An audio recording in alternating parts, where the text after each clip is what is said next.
जय हिंद दोस्तों, रक्षित खन्ना के चैनल में आपका स्वागत है। दोस्तों कैसे हैं आप? उम्मीद करता हूं कि आप अच्छे होंगे। दोस्तों आज के इस वीडियो में मैं आपको 5 महत्वपूर्ण जानकारियां दूंगा। जैसा कि दोस्तों आप पीछे बोर्ड पे देख रहे हैं, कौन सी 5 जानकारियां मैं आपको देने वाला हूं।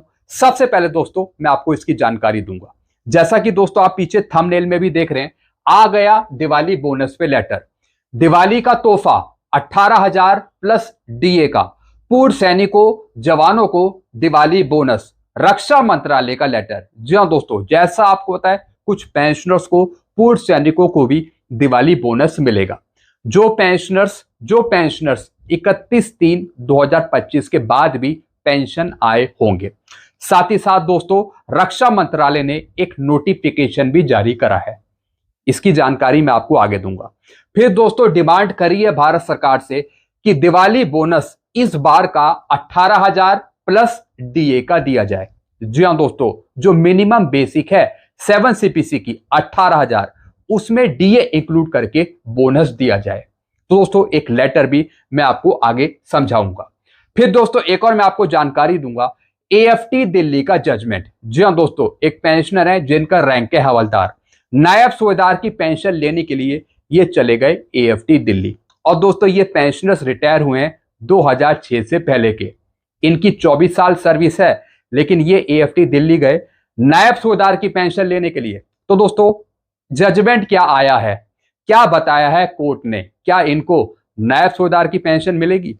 हालांकि जैसा मैंने आपको बताया ये पेंशनर 2006 से पहले के हैं। जजमेंट दिखाकर आगे समझाऊंगा।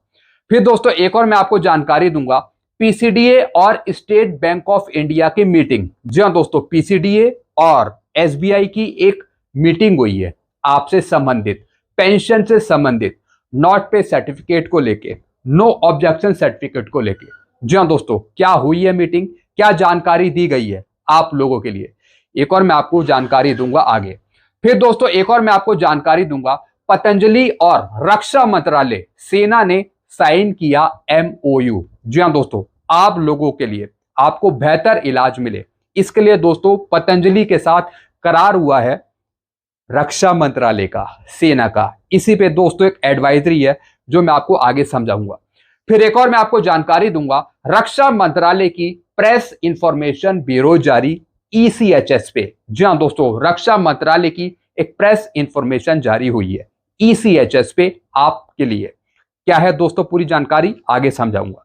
तो दोस्तों ये लेटेस्ट जानकारी है, नई इंफॉर्मेशन है जो मैं आपको दूंगा। वीडियो में आगे बढ़ने से पहले एक छोटी सी अपील मैं आपसे करूंगा, और अपील है चैनल सब्सक्राइब की। देखने में आया है कि 34.1% ऐसे पेंशनर्स हैं, फैमिली पेंशनर्स हैं जो वीडियो तो देख रहे हैं लेकिन अभी तक उन्होंने चैनल को सब्सक्राइब नहीं किया। तो दोस्तों मैं आपसे एक अपील कर रहा हूं कि अगर आप पहली बार मेरे चैनल पे विजिट करते हैं या फिर वीडियो देखते हैं, तो सबसे पहले दोस्तों आप चैनल को सब्सक्राइब कर लीजिए, ताकि मेरी जानकारियां, आगे आने वाले वीडियो के नोटिफिकेशन आपको तुरंत मिल पाए। चैनल सब्सक्राइब करने के एक भी पैसे आपको नहीं देने, वीडियो देखने के एक भी पैसे आपको नहीं देने। फ्री में आप चैनल सब्सक्राइब करें और फ्री में आप वीडियो देखें। चैनल का नाम है रक्षित खन्ना। और दोस्तों जो ये परसेंटेज है 34.1%, इसे बढ़ाकर आप 100% करें चैनल को सब्सक्राइब करके, क्योंकि दोस्तों इस चैनल के माध्यम से आपको ऑथेंटिक जानकारियां ही मिलेंगी लेटरों के बेस पर। चलते हैं दोस्तों अब जानकारियों में आगे बढ़ते हैं। सबसे पहले दोस्तों मैं आपको जानकारी दूंगा एएफटी का जजमेंट। जी हाँ दोस्तों, एएफटी दिल्ली का जजमेंट, हवलदार को नहीं मिलेगी एमएससीपी नायब सूबेदार की पेंशन। जी हाँ दोस्तों, एक हवलदार थे जिनकी सर्विस थी पूरे 24 साल, ये चले गए एएफटी दिल्ली नायब सूबेदार की पेंशन लेने के लिए। अब दोस्तों आगे क्या लिखा है, जैसे मैंने आपको बताया इनकी टोटल सर्विस थी 24 साल, ये रिटायर हुए 31/12/2005 में, यानी 5वें पे कमीशन पे रिटायर हुए, 6ठे पे कमीशन से पहले। हवलदार ने कहा कि मुझे एमएससीपी मिलनी चाहिए नायब सूबेदार की, और बेनिफिट मिलना चाहिए एमएससीपी का 1/1/2006 से। जी हाँ दोस्तों मैं आपको जजमेंट भी दिखा रहा हूं, यह जजमेंट है एएफटी दिल्ली का, और अभी का ही है दोस्तों ये जजमेंट, मार्च 2025 का, 25 मार्च का दोस्तों ये जजमेंट है। दोस्तों इसमें अपील डाली गई हवलदार के द्वारा कि मेरे को नायब सूबेदार की पेंशन दी जाए, क्योंकि मेरे 24 साल कंप्लीट है और सर्विस के दौरान कोई पनिशमेंट नहीं है। सिंपल सा इन्होंने लिखा कि मेरे को नायब सूबेदार की पेंशन दी जाए, यानी मेरे को तीसरी एमएससीपी दी जाए 24 साल सर्विस पूरी करने के बाद। जैसा आपको पता है एमएससीपी का रूल, पहली एमएससीपी दी जाती है नायक की 8 साल बाद, दूसरी एमएससीपी 16 साल बाद हवलदार की, तीसरी एमएससीपी नायब सूबेदार की 24 साल बाद। तो दोस्तों इन्होंने लिखा अपील में कि मेरे को नायब सूबेदार की पेंशन दी जाए। और दोस्तों ये रिटायर हुए 31/12/2005 को, इनरोल हुए थे इंडियन आर्मी में 11/12/1981 में। हवलदार की तो ये पेंशन ले ही रहे थे, हवलदार को तो इनको एमएससीपी मिल गई थी, लेकिन दोस्तों नायब सूबेदार की नहीं मिली थी।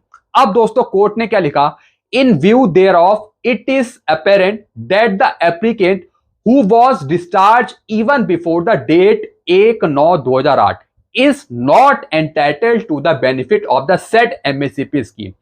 ये MSCP लेने के लिए एलिजिबल नहीं है, क्योंकि दोस्तों ये रिटायर हो गए 1/9/2008 से पहले, यानी MSCP एप्लीकेबल है 1/1/2006 से, और ये मांग रहे हैं 24 साल पूरे होने पे नायब सूबेदार की पेंशन। चूंकि ये रिटायर हुए 31/12/2005 में, उस टाइम MSCP एप्लीकेबल नहीं थी, इस वजह से दोस्तों कोर्ट ने इनको एमएससीपी नायब सूबेदार की पेंशन ग्रांट नहीं करी।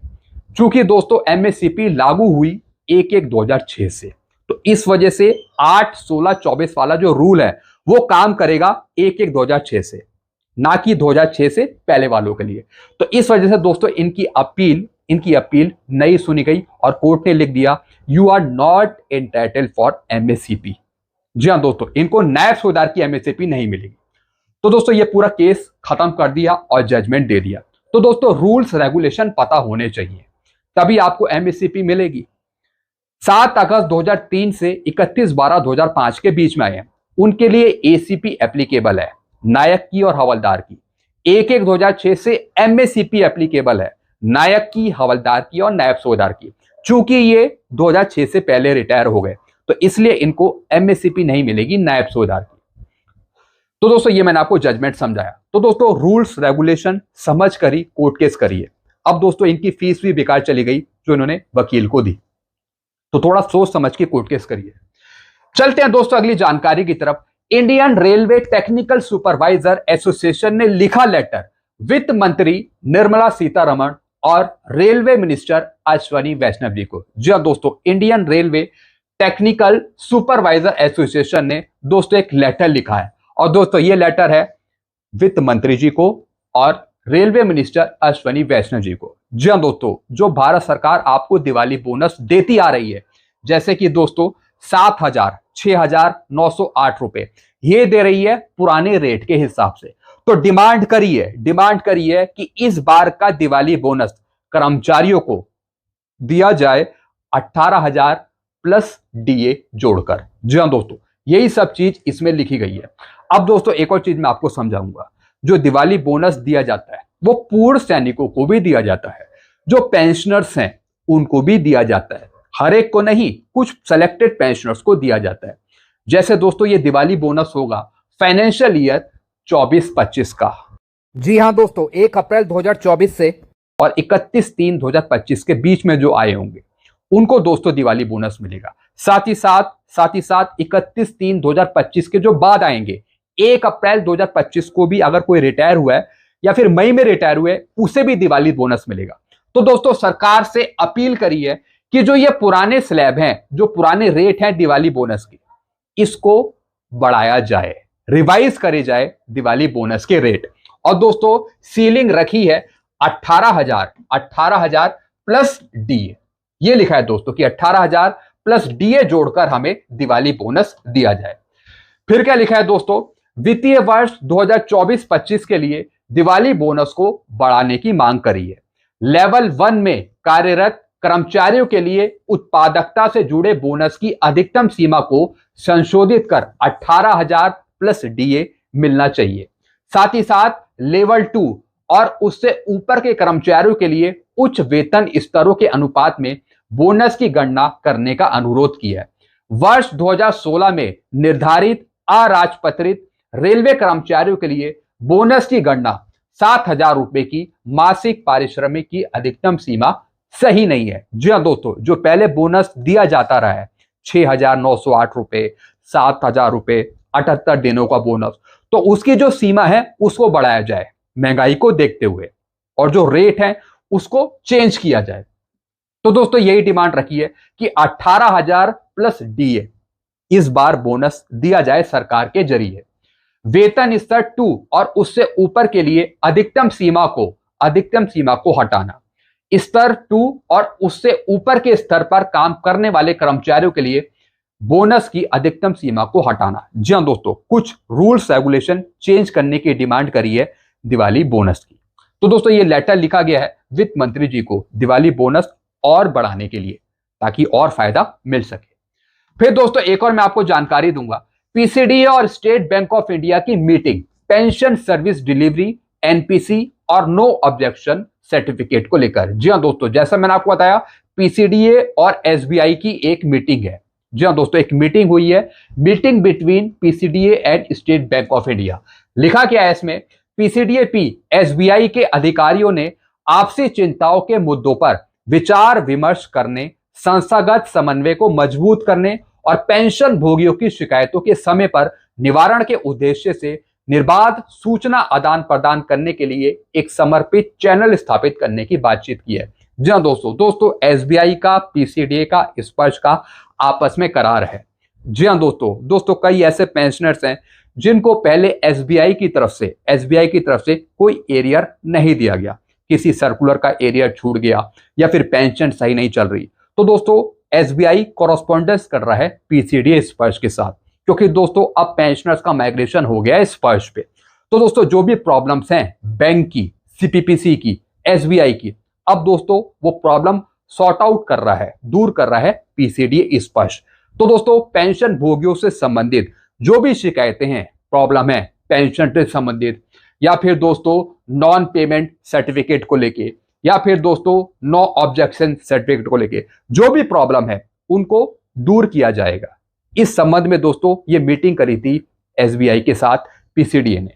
यही लिखा है दोस्तों, जैसा कि दोस्तों कई पेंशनर्स के जो नॉन पेमेंट सर्टिफिकेट हैं वो एसबीआई ने भेजे हैं पेमेंट करने के लिए, स्पर्श को मिल गए हैं, पीसीडीए को मिल गए हैं, लेकिन अभी तक पेंशनर्स को उसका भुगतान नहीं हुआ। तो दोस्तों यह बातचीत आपस में इसलिए हुई है कि किस तरीके से पेंशनर्स के मुद्दों को हल किया जाए आपस में मिलकर, चाहे पीसीडी हो, स्पर्श हो या फिर एसबीआई बैंक हो। तो जो भी पेंशनर से संबंधित मुद्दे हैं उनको हल किया जाए, साथ ही साथ एक ऐसा चैनल बनाया जाए जिससे आगे आने वाली प्रॉब्लम को दूर किया जाए। जी हाँ दोस्तों, तो इसी पे दोस्तों एक महत्वपूर्ण मीटिंग हुई है। दोनों संस्थानों ने समय पर पारदर्शी और परेशानी मुक्त पेंशन सेवाएं प्रदान करने के सादा उद्देश्य के साथ निकट समन्वय में काम करने की अपनी प्रतिबद्धता की पुष्टि की है। जी हाँ दोस्तों, इन्होंने कहा कि हम ऐसे ही आगे काम करते रहेंगे आपस में मिलकर, ताकि पेंशनर्स को कोई दिक्कत ना हो पेंशन से संबंधित। जी हाँ दोस्तों, भले ही आपका अकाउंट स्पर्श में चला गया हो, लेकिन आती तो आपकी पेंशन आपके खाते में ही है, आती तो आप दोस्तों आपकी ब्रांच में ही है, आपके खाते में ही। तो दोस्तों इस तरीके से ये मीटिंग ऑर्गेनाइज की थी आपके लिए, ताकि आपको कोई दिक्कत ना हो, चाहे दोस्तों वो नॉट पे सर्टिफिकेट हो या फिर नो ऑब्जेक्शन सर्टिफिकेट हो। फिर दोस्तों अगली जानकारी मैं आपको दूंगा, पतंजलि और रक्षा मंत्रालय ने साइन किया एमओयू। जी हाँ दोस्तों, पतंजलि और रक्षा मंत्रालय सेना ने साइन किया है एमओयू आपके लिए। पूर्व सैनिकों और उनके परिवारों को मिलेगा मुफ्त आयुष उपचार। अब पूर्व सैनिक और उनके परिजन पतंजलि में योग, आयुर्वेद और नेचुरोपैथी के जरिए निशुल्क इलाज करा सकेंगे। जी हाँ दोस्तों, सब कुछ दोस्तों ईसीएचएस के माध्यम से ही होगा। जो आप हॉस्पिटल से इलाज पाते थे, या फिर आप पॉलीक्लिनिक जाते थे, या फिर आप कहीं बाहर से दवाइयां लेते थे, अब दोस्तों ये तो सब आप काम करेंगे, साथ ही साथ दोस्तों पतंजलि की तरफ से भी आपको इलाज दिया जाएगा, चाहे दोस्तों उसमें योग शामिल हो या फिर आयुर्वेद शामिल हो, चाहे दोस्तों आयुष मंत्रालय शामिल हो, आपको अब उपचार मिलेगा पतंजलि की तरफ से भी। तो दोस्तों जो बड़े बड़े अधिकारी थे, या फिर दोस्तों जो पतंजलि के हमारे बाबा रामदेव जी हो गए या फिर आचार्य जी हो गए, उनके साथ दोस्तों करार हुआ है, तो दोस्तों अब आपको पतंजलि की भी बेहतर सुविधाएं मिल पाएगी। भूतपूर्व सैनिकों और उनके परिवारों को मिलेगा फ्री इलाज। सेना और पतंजलि के बीच एक महत्वपूर्ण करार। दोस्तों आगे आने वाले टाइम में आप पतंजलि की भी सेवाएं ले पाएंगे। पतंजलि में दोस्तों अलग अलग डिपार्टमेंट है, अलग अलग चीजें हैं जहां जाकर आप योग कर सकते हैं, दवाइयां ले सकते हैं। और दोस्तों ये सारी दवाइयां जड़ी बूटी पे आधारित है, हो सकता है कि आपको आगे फायदा मिल जाए। तो दोस्तों आपके लिए बहुत ही बेहतरीन खबर है जो मैंने आपको समझाई। फिर दोस्तों लास्ट इंफॉर्मेशन मैं आपको दूंगा, रक्षा मंत्रालय की प्रेस इंफॉर्मेशन ब्यूरो जारी ECHS से संबंधित। जी हाँ दोस्तों, रक्षा मंत्रालय ने PIB के थ्रू एक प्रेस इंफॉर्मेशन शेयर करवाई है ECHS से संबंधित। यह है दोस्तों, unmarried daughter of a retired defence officer is entitled to ECHS facility as a dependent irrespective of age subject to the condition. जी हाँ दोस्तों जो अनमैरिड डॉटर हो गई किसी अधिकारी की, डिफेंस ऑफिसर की, उसको फैसिलिटी मिलेगी ECHS की। जी हाँ दोस्तों, और दोस्तों वो डिपेंडेंट होनी चाहिए इरिस्पेक्टिव ऑफ एज सब्जेक्ट, और उसकी एज का कोई मैटर नहीं है, उसकी कितनी भी एज हो उसे फैसिलिटी मिलेगी ECHS की। कंडीशन क्या है, that she is not earning more than 9,000 per month excluding DA को छोड़कर उसकी अर्निंग 9,000 से ज्यादा नहीं होनी चाहिए अगर वो कहीं जॉब कर रही है। On the demise of the defence officer while in spouse is entitled to family pension. Defence officer की मृत्यु के बाद पत्नी को फैमिली पेंशन मिलती है, फैमिली पेंशन एलिजिबल है उसकी पत्नी को। The daughter continue to avail the same facility subject of the aforesaid condition. अगर दोस्तों डिफेंस ऑफिसर की मृत्यु हो गई, उसकी पत्नी फैमिली पेंशन ले रही है, तो दोस्तों डॉटर को जो ECHS की सुविधाएं हैं वो कंटिन्यू मिलती रहेंगी। In case of demise of both parent, अगर किसी केस में दोनों की डेथ हो गई है, माता की पिता की, unmarried daughter is entitled to family pension and also ECHS membership. दोनों के मरने के बाद, माता पिता के मरने के बाद अनमैरिड डॉटर को, बेटी को फैमिली पेंशन भी एंटाइटल्ड है, फैमिली पेंशन मिलेगी, साथ ही साथ जो ECHS की मेंबरशिप है वो भी बेटी को मिलती रहेगी। An unmarried daughter of a retired defense officer can apply ECHS card after death of the parent under the following condition। जो दोस्तों जो अनमैरिड डॉटर है वो किस बेस पर अप्लाई कर सकती है ECHS कार्ड के लिए, उसकी भी दोस्तों कुछ कंडीशन है। शी वॉज ए डिपेंडेंट, वो डिपेंडेंट होनी चाहिए unmarried daughter, not earning more than 9,000 रुपए, DA को छोड़कर 9,000 से अधिक का इनकम नहीं होनी चाहिए। This information was table in the return reply by रक्षा राज्य मंत्री Shri Shripad Naik to the question asked by. दोस्तों ये क्वेश्चन लोकसभा में पूछा गया था, क्या अनमैरिड लड़की को भी ECHS की फैसिलिटी दी जाती है, और अगर दी जाती है तो उसकी क्या कंडीशन है। तो इसी पे दोस्तों प्रेस इंफॉर्मेशन जारी करी मिनिस्ट्री ऑफ डिफेंस के द्वारा। तो दोस्तों ये सब जानकारियां थी जो मैंने आपको दी है, ऐसी जानकारियां अक्सर आपको मिलती रहेंगी आगे भी। तो दोस्तों सारी जानकारी आप पाने के लिए आप चैनल से जुड़ जाइए, चैनल को सब्सक्राइब कर लीजिए ताकि ऐसी इंफॉर्मेशन आपको मिलती रहे। चैनल का नाम है Rakshit Khanna. Thank you so much.